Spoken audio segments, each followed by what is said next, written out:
This is the Dan Lebatard Show with the Stugotz podcast. Many of you are already sick of it. Oh, boy. But I'm starting the show by going deep into politics when I thought never in my life was what I'm about to say something I would have ever associated with politics. Put on a mask! Just put one on! It doesn't make you freer than me or someone who believes more in freedom than I do because I'm listening to scientists who tell me I'm more likely to not kill Grandpa if I'm wearing a mask. Just put on a mask. Why everywhere I go do you people show me your bold courage by deciding that you're going to increase the probability on killing grandparents? Just put one on. So hard about this. I don't know. It doesn't make you a snowflake or a liberal. It just makes you someone who's listening to scientists. It's just simple math. Even I'm listening. Why are you pro-killing old people? Isn't that more controversial than my statement? Aren't you going more political in believing in the probabilities of I'd rather kill Grandpa than me saying, just put on a damn mask? It's proven to work. Quantifiably. It works a lot better than not wearing the mask. I just don't get how every single damn thing becomes politics. Yeah. What happened, was there a moment where you just went over the edge, went over the top? Yeah, because I just saw 6 young whippersnappers getting out of their car, no mask, headed over to the beach for the entire day. I mean, I am going to great lengths of inconvenience to try and be thoughtful on behalf of others. Since the beginning, the time that it resonated with me the most, that mask wearing was something we should be doing, is when it was explained to me, behave as if you've already got it. Behave as if you've got it and you don't know it and you can spread it. So just put on a mask for others. I don't understand why every place I'm walking into as the numbers spike, especially here in Florida, which is the epicenter, the petri dish for every stupidity that happens in this country. Thanks. As you see the numbers spike, and then everywhere you look, everywhere you walk into, people just decided one day, okay, I'm not going to do this anymore. I'm not going to care about other people. Oh, I understand how we got here. It's plain as day. The frustrating part is, why are we allowing this to happen? Putting on a mask during a global pandemic is like putting on your shoes to go outside. The infringement already happened on your supposed rights. The infringement is the pandemic. The mask is a way to actually limit further infringements. Why are we doing this? But why are we fighting over it is what I don't... Well, open up the elbow room and you wear your damn mask inside of it. I saw this whole thing. Open up the elbow room, not a damn mask. What is the point of this? We just set a record in Florida for highest percentage of cases. What are we doing? The fact that we have people protesting that they open the elbow room on Fort Lauderdale Beach is sad enough. The fact that they're doing it without masks, you are right, Mike. It is dangerous and it terrifies me. Hold on a second. I mean, the elbow room, sir, that's what we want to open. Listen to me. That's probably where this whole thing started, the elbow room. No, listen to me. Listen to me. If you walk into the elbow room and you contract the coronavirus, it is less bad than any of the other things you could get in there. Like you should go in there and order a drink with the coronavirus so it'll make you healthier than the rest of what it is that you're surrounded by. It's the best of the viruses you can catch at the elbow room. I am telling you, it is the least dangerous of the deadly diseases.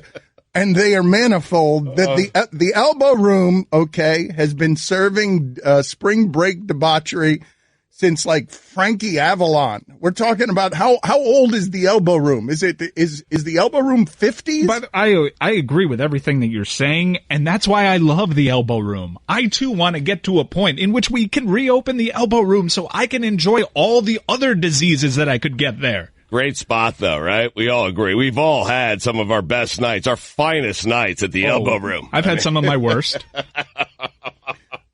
Speaking of which, I think I've told you the story. It's an awful story and a great story that started at the Elbow Room. Too much day drinking, too many Miami Dolphins. Boom. Larry Izzo and Zach Thomas decide I can swim out to that buoy. I'm going to swim out to that buoy. The conversation inside is we've had too much to drink. That buoy's far away. They're professional athletes. They're bulletproof. Boom. Izzo goes. So goes Zach Thomas. Izzo bows out. Zach Thomas finally gets to the buoy and realizes this buoy is not staying up. It is slippery. I'm exhausted. Oh, my God. It is far to get back. And boom, like into the water go like soldiers to rescue him because you would have had somebody drown at that buoy because of the things that happened at the Elbow Room in the middle of the day. That was like a Tuesday. It looks like the Elbow Room is 81 years old. Is that possible? Yes. Come on. Yes, I'm telling you, it goes back to spring break Frankie Avalon. I just made a Frankie Avalon reference. I know Dan has been particularly cautious. He's certainly, the show has a spectrum. On one end, it's Greg Cody in terms of potentially being reckless, and on the other end, it's Billy, and close by Billy is Dan. But I have gone to some of these restaurants under these new Phase 1 rules, and I'm just a little confused given what we know about indoor transmission versus outdoor. The rules are, to enjoy this restaurant, you have to enter wearing your mask. But then you sit down in a stationary position and you remove the mask. Now, I know I can't eat with the mask, but all of this does seem silly. So when you're complaining, and now someone might take that argument and say, well, then why are we wearing masks anyway? That is not the point that I'm making. The point that I'm making is that the infringements upon your rights are so limited that you can literally enjoy the places that you've always enjoyed. All you got to do to get in, instead of saying hi, is just wear a mask. Wear a mask and you get to take this off. These are the rules given by the government. A government which oftentimes is not wearing masks themselves, which is infuriating to me. But geez, it's about respect for other people. Look, I'm not telling you you have coronavirus. I'm just saying wear the mask so people feel comfortable around you. I saw somebody had a mask that opens up so that you could stick a fork in there with food. A mask that actually can be eaten. You can eat with the mask on. Is that Chris's? Well, what I was going to say is that's where I draw the line right there. If you make me wear that, then I will go to the other side of this politically. Yes, Chris. All your frustrations are very valid. Have you guys reached the point, though, yet where you're calling people out? Or are you guys just like giving dirty looks, giving like a disapproving head nod? Like, how are you guys actually handling this out? I'm calling people out in my neighborhood. I haven't been out in public long enough to start calling people out. I was thinking about it this morning at the gas station. There was a guy, no mask, no gloves, by the way, even though the gas station is offering you gloves right next to the pump. He decided to go against it. I am a couple of days away from calling people out in public. I am made uncomfortable by people not wearing their masks. It's just because I see someone not doing the slightest bit to help everything out right now, and it just gets me wondering, well, what else have you done to harm my health recently? If you're this brazen about it, my mind starts veering, and then I socially distance on the front end anyways, and now we're getting extra distance because you seem to be wanting to prove a point to me, and you're angry about this. Really, it's a light lift. It really is. It's a light lift. My activism extends so far, Chris, only as far as yelling about it into this microphone 5 minutes ago. I slink away. I just shake my head sort of disappointed, but I'm not even at the point where I judge others loudly. I judge others while walking away and all they see is my back. And that I was wearing a mask before I turned around. This far too often goes like everything now over the last few years, just divided amongst party lines. But are we not understanding that the government that's in place has put these rules in place? Like you're upset and filming yourself asking to speak to a manager. You voted for the manager. What's so wrong about this? It's a pandemic. It helps. Just do it. This isn't red or blue. This is just common decency. This is what they say the rule is. Your tone stinks. You went extra whiny on the third or fourth time. Well, I'm so bothered by this. I'm so bothered that it's become a political issue. It's just be a human. Just be a kind, decent human. I can't believe it. I implore you. I don't know. Frankie Avalon played at the Elbow Room. I mean, All guests of the Dan Lebatard Show appear via the Shell Pennzoil Performance Line. Here's your SportsCenter update.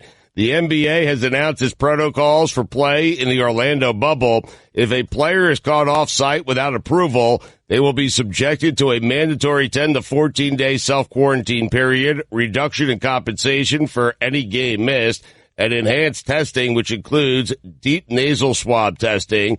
The players have until June 24 to inform their respective teams whether they plan to participate. Oklahoma State head coach Mike Gundy formally apologized for the pain and discomfort he caused his players and others due to an alt-right news organization's T-shirt. He was photographed wearing and vowed positive changes for his football program. What are you laughing at? Are you just scared of anything that has... No, it's weird. The formatting on the computer, on my computer, I'm not blaming anyone. There was no one here. But the formatting, it's so annoying when you have to scroll left to right on your computer to finish the sentence. You know what I'm saying? I had to do that. And yes, I'm terrified. Mike, you have to get the sound of him trying to say alt-right. It is it's great. Almost as bad as me trying to get to that Chewbacca question. Stump them each with it next time. Want to breathe better, sleep deeper, snore less, feel healthier? Then take my advice and try Navage. I use it every day to clean my nose and sinuses and absolutely love it. Swear by it. Go to Navage.com, that's Navage.com, or visit your local Walgreens, CVS, Rite Aid, Bed Bath & Beyond, or Target. For all the latest headlines and information, tune in to SportsCenter on ESPN Radio all throughout the day.